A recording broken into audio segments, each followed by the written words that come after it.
Ahojte, pred pár dňami sme na pulty Muničáku priniesli nový impregnačný prípravok, ktorý sa volá Isokor. Po tom, čo sme videli jeho propagačné videá, ktoré vyzerajú až neuveriteľne, povedali sme si, že toto musíme zažiť na vlastnej koži.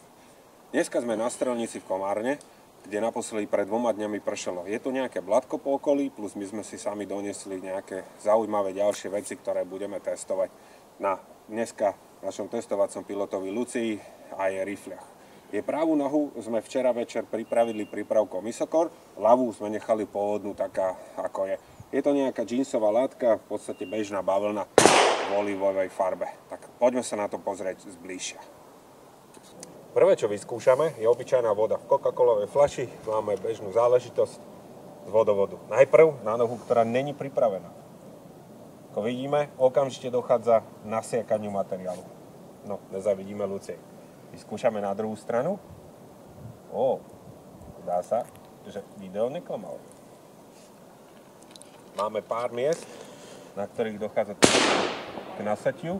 A zrejme je to tým, že sme to nie úplne dokonale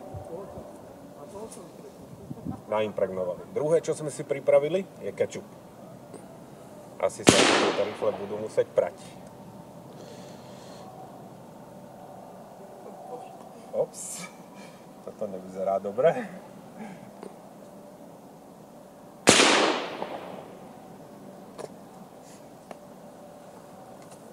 Takže uvidíme, ako bude vyzerať spláchnutie.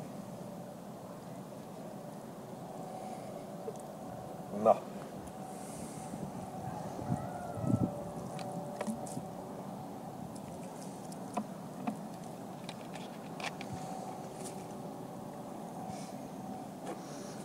Použijeme servitky, otreme zbytky.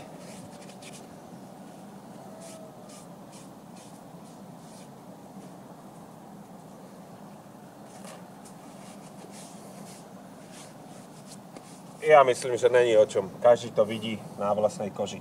Totálne nasatá bavlnená látka, tuná len nejaké malé drobnosti, ktoré zrejme budú výsledkom nášho nie úplne dokonalého včerajšieho večerného pokusu nastriekať to nejakou dobrou vrstvou bez dierok.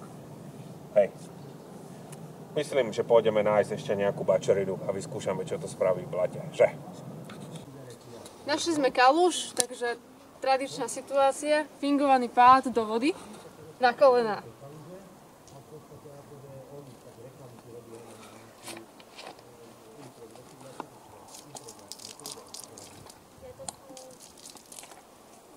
Pravá noha.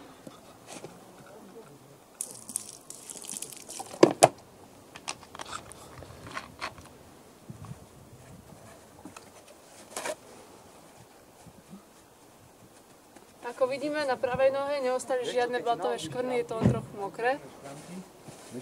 Na ľavej je komplet blato.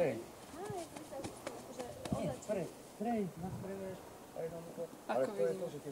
Takže není o čom.